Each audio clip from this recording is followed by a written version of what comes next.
Ce bien s'est vendu 44% en dessous du prix du marché. Quand tu regardes ça, tu dis forcément que c'est un bon deal, mais je peux te dire que ce bien regroupait tous les éléments pour faire fuir les investisseurs.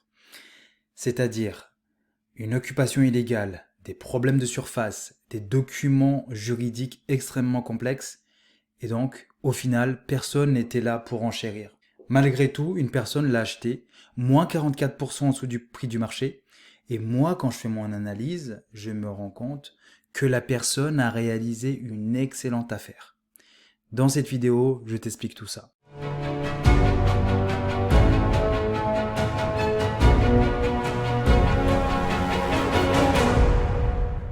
Donc, quel est ce bien? Donc, il s'agit d'un appartement situé en région parisienne, dans les Hauts-de-Seine, dans la ville de Vannes. Donc, c'est un bien qui a été vendu au tribunal judiciaire de Nanterre le 20 mars 2025.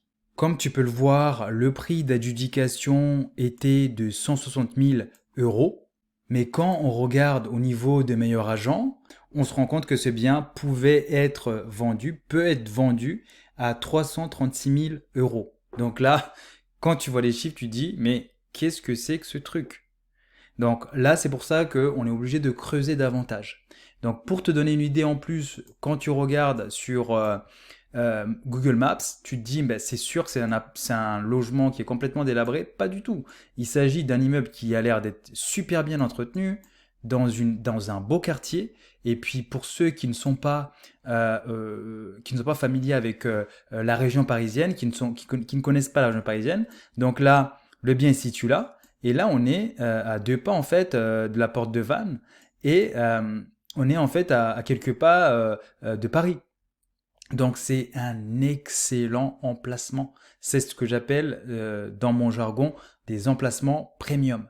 Donc quand on voit ça, on se dit naturellement, c'est soit une opportunité énorme ou soit il y a un gros problème majeur. Et en fait, effectivement, il y avait des problèmes énormes sur ce bien.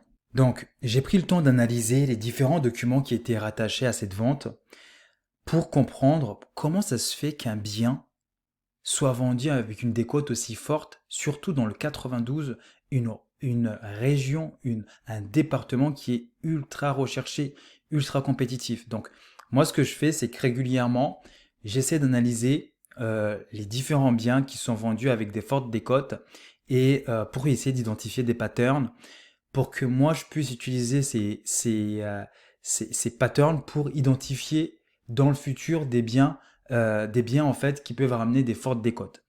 Donc là, qu'est-ce qu'on voit par rapport à ce bien?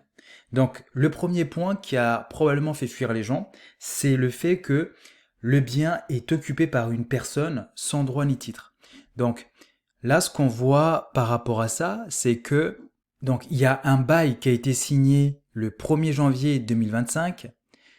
Le loyer est de 450 euros, mais je pense que les gens en fait se sont arrêtés à ça.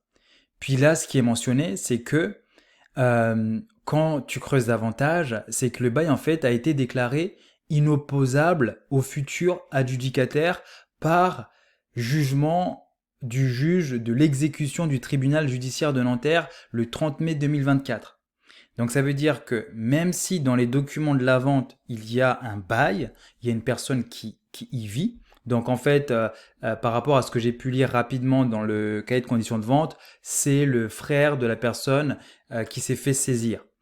Donc, comme on peut le voir par rapport au prix du loyer, c'est un bail de complaisance. Ça veut dire que c'est juste un arrangement pour faire en sorte que la personne reste dans le bien, même si la personne a été expulsée. Mais le juge a dit que ce bail n'était pas opposable.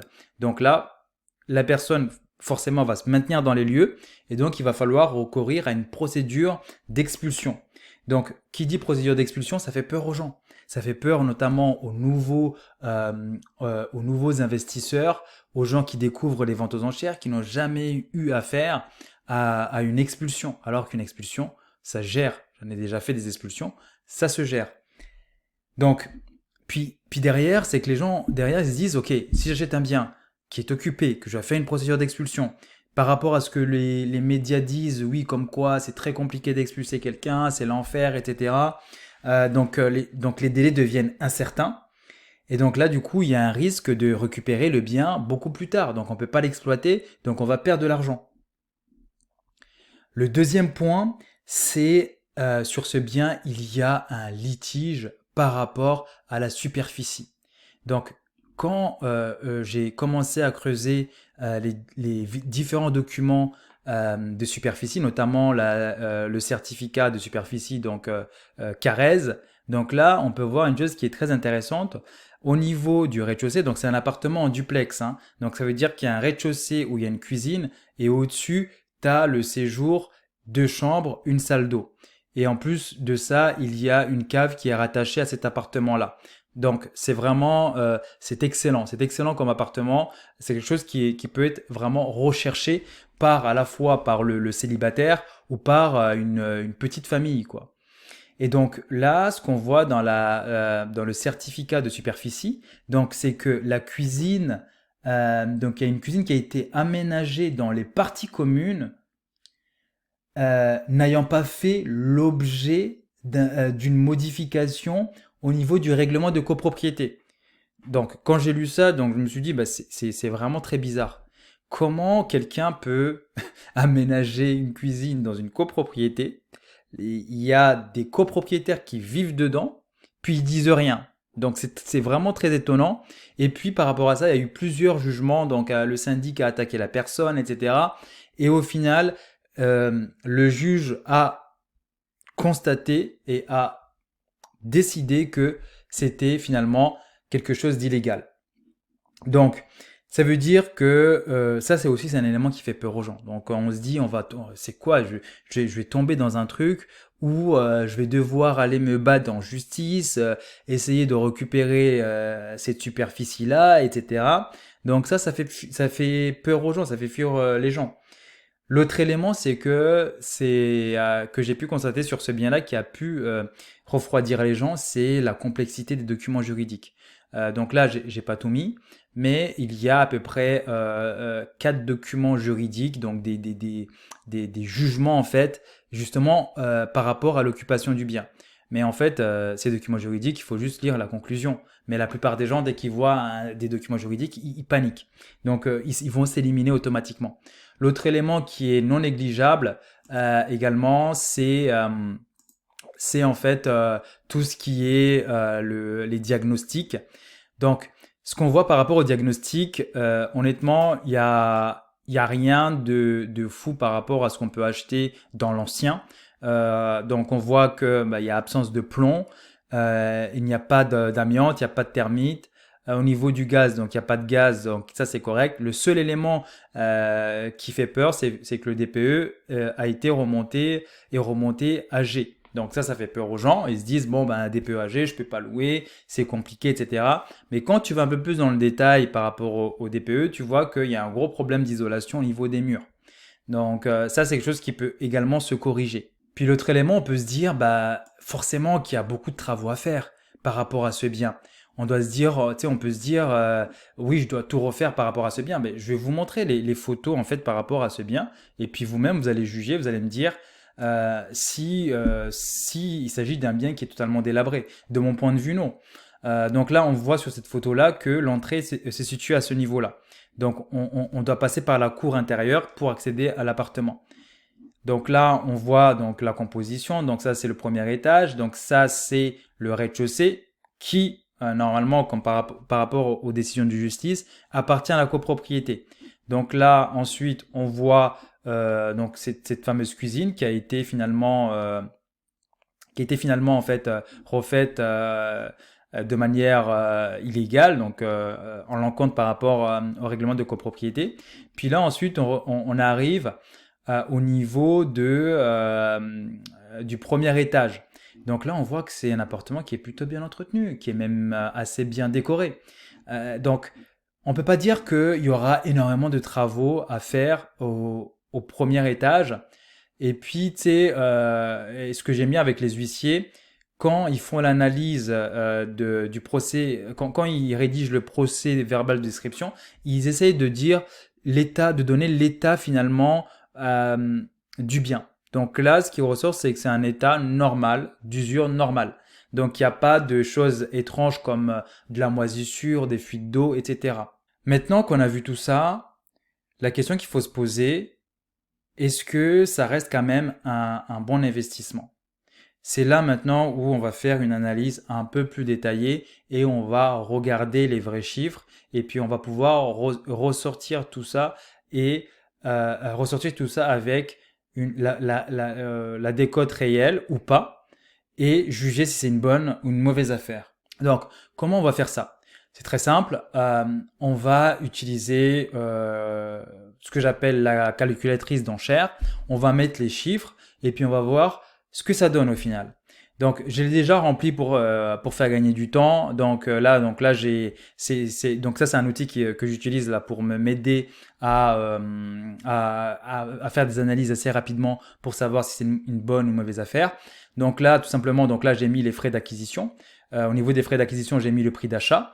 Donc là, ici, c'est les éléments que j'ai récupérés par rapport à cette vente. Donc les frais, judiciaires s'élevaient autour de 10 000. Donc là, c'est les émoluments qui sont calculés automatiquement avec les droits d'enregistrement. Puis ensuite, ici, j'ai commencé à m'amuser. Donc à mettre différents chiffres. Donc là, j'ai mis, admettons, les frais d'avocat de 2000, sachant que ici, on peut faire beaucoup moins que ça. J'ai mis les vrais chiffres par rapport à la taxe foncière. Les diagnostics, admettons si j'ai envie de revendre l'appartement, il va falloir que je paye des diagnostics. Donc j'ai mis 300 euros. J'ai mis les charges de copropriété. J'ai mis également ce que j'appelle les frais financiers. C'est que si admettons je vais faire une opération d'achat-revente, puis je fais un prêt auprès de la banque, pendant à peu près pendant la durée où je détiens ce bien, je dois payer les intérêts. Je dois payer les intérêts. Donc ça, c'est une perte pure que je ne pourrais pas récupérer. Mais par contre, quand je vais rembourser et je rembourse le capital, ça, c'est pas une perte, c'est quelque chose que je vais récupérer au niveau lorsque je vais revendre le bien parce que j'ai remboursé ma dette. Donc là, j'ai pris un taux, je pense que je me rappelle plus exactement le taux que j'ai pris, mais j'ai pris un taux autour de 4-5% pour ces frais. Ici, les autres frais, c'est les frais qu'on peut, c'est la procédure d'expulsion. Donc je me suis dit bon, allez, peut-être que voilà, ça va être normalement une procédure d'expulsion qui est bien menée, c'est autour de 3 000 euros, mais je me dis peut-être qu'il peut avoir des éléments en plus, disons 3 900. Et puis aussi par rapport à cette procédure d'expulsion, j'ai quand même regardé la composition du foyer.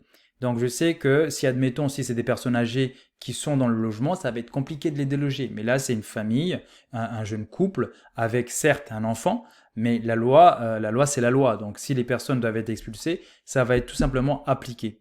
Donc j'ai rajouté aussi les éléments au niveau de l'assurance P&O. Et donc là, ça me donne un élément que j'ai oublié, c'est les travaux. Donc pour les travaux, je suis parti du principe que bon, je dois isoler les murs par l'intérieur parce que c'est là où j'ai la plus grosse déperdition au niveau de l'énergie. Donc là, normalement, puis là, si tu fais tout ce qui est prime, ma prime rénov, etc., toutes ces aides-là, on peut s'en sortir vraiment à des prix qui sont totalement corrects.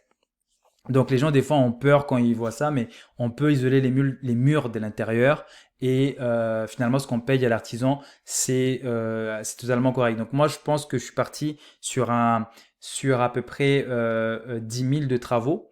Puis ensuite je me dis que dans le pire des cas, si admettons je perds ma cuisine au rez-de-chaussée, je dois la refaire, donc perdre une chambre, la refaire au complet au-dessus. Donc là, c'est le reste, c'est pour la cuisine que je dois refaire sur l'étage du dessus. Donc ça me donne un budget de 35 000. Donc honnêtement, je pense qu'ici que j'ai été très généreux et en plus, si on est un peu bricoleur, il y a des choses qu'on peut faire soi-même. Donc là, je me dis, allez, bon, prenons vraiment le worst case scénario. Donc là, on se retrouve avec des charges autour de 60, autour de 60 000. Ensuite, en termes de prix de revente, donc comme je disais tout à l'heure, donc là, si on s'appuie vraiment sur meilleur agent, on prend le prix moyen, normalement, par rapport à la surface. Donc là, j'ai pris la surface unique, sans compter la cuisine qui est en litige. Je me suis concentré uniquement sur les 44 mètres carrés qui ne sont pas en litige. Donc là, ce qui est ressorti, ça serait un prix de revente autour de 300 336 000 euros. Donc moi, dans tout ça, je me suis dit, je vais être un peu, voilà, je vais être pessimiste par rapport à la vente et j'ai envie de vendre vite. Donc là, j'ai pris un prix de revente de 330 000 euros. Donc ça fait que au final, quand on prend tout ça en compte, donc on est quand même sur une plus-value de 94 384 euros. Donc quasiment 100 000 euros de résultats sur cette opération-là, avec une marge sur le prix de 28,6%. Donc c'est vraiment intéressant. Donc de mon point de vue, c'est une excellente affaire, sachant que on peut encore réduire différents risques, les coûts en passant par certains types d'assurances pour gérer la procédure d'expulsion, etc. Mais là, on part vraiment sur de l'information brute. Donc là, si admettons on dit bah ça a complètement foiré, en fait finalement les travaux ça devient très compliqué, je sais pas, on a découvert l'isolation, elle a été beaucoup plus coûteuse, disons qu'on a eu pour 60 000 de travaux. Donc même avec 60 000 de travaux, comme vous pouvez le voir, on est quasiment à 70 000 euros de plus-value. La personne qui a fait c'est la personne qui s'est lancée sur ce projet qui avait l'air extrêmement risqué a fait, de mon point de vue, une bonne affaire. Mais c'est vrai que j'ai pas visité le bien. Il y a peut-être d'autres choses que j'ai pas vues parce que c'est quand même une analyse que j'ai faite à très haut niveau, très rapidement, en utilisant mes outils. Mais de mon point de vue, ça reste une bonne affaire. Donc, qu'est-ce qu'on peut tirer de tout ça? C'est qu'en fait, un bon investisseur ne cherche pas à éviter les problèmes. Il cherche à comprendre lesquels sont réellement bloquants. Par exemple, l'occupation sans droit ni titre, c'est encadré par la loi. Il y a des procédures d'expulsion que tu peux mettre en place.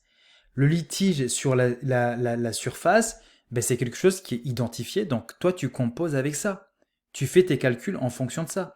Puis encore, là il y a peut-être d'autres stratégies à faire. C'est que la surface qui est en litige, tu peux très bien proposer au syndicat de copropriété de racheter cette surface-là, de modifier, de faire les choses dans l'ordre, de payer quelque chose, même si, admettons, tu achètes cette cuisine-là, ce local qui était dédié à je sais pas quoi, 35 000, 50 000 par rapport, 50 000 auprès du syndic de copropriété, peut-être qu'ils vont accepter. Parce que pour eux, puis là, ça fait plusieurs années que la personne l'occupe, ça n'a pas l'air de vraiment gêner. Puis là, toi, si tu viens, t'es nouveau, t'as envie de bien faire les choses, tu dis, écoutez, moi, je suis d'accord, c'est pas correct ce que la personne a fait, mais moi, voilà, je vais vous l'acheter.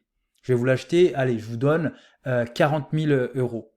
Écoutez, 40 000 euros qui rentrent dans les caisses du syndic. Je peux vous dire que dans les temps qui courent, les gens vont être contents. Puis aussi, donc le fait qu'il y a des documents complexes, en fait, il suffit juste de regarder les conclusions des documents pour se faire sa propre idée. Le fait que c'est une passoire thermique, pareil, tu fais des travaux de rénovation et puis c'est fini. Donc au final, donc la vraie décote par rapport à ce bien, donc quand tu prends en compte les coûts des travaux, le risque juridique, les incertitudes, etc., donc on passe d'une décote de moins 44% à une décote autour de moins 28% dans le 92, dans les Hauts-de-Seine, un des départements les plus recherchés de France. Donc voilà, j'arrive à la fin de cette vidéo. J'espère que tu as aimé ce type d'analyse. Si c'est le cas, je vais continuer à en faire. Donc n'hésite pas à t'abonner, à liker la vidéo pour m'encourager et surtout à partager auprès des gens qui ont peur de prendre des risques, surtout pour les gens qui commencent. C'est-à-dire que quand tu commences dans l'immobilier, tu sais, tu peux pas faire de l'immobilier comme quelqu'un qui a déjà un patrimoine, qui est déjà établi dans la vie, qui a pas le temps de prendre des risques. Quand tu commences, il faut prendre des risques. Il faut aller sur ces biens atypiques pour aller chercher l'opération extraordinaire qui va te dégager du cash pour te bâtir ton patrimoine. Et ça passe par identifier ce type de bien et surtout sur la gestion du risque. Un risque, ça se gère. Un risque, ça se calcule. Et quand tu as compris ça et que tu tu fais un move en calculant ton risque, t'as pas peur. T'as pas peur parce que t'as tout à l'écrit, t'as tout calculé et tu sais que même si ça tourne mal, tu t'es laissé un peu de buffer, tu vois. Donc, merci de m'avoir écouté, like la vidéo et surtout, n'oublie pas de t'abonner.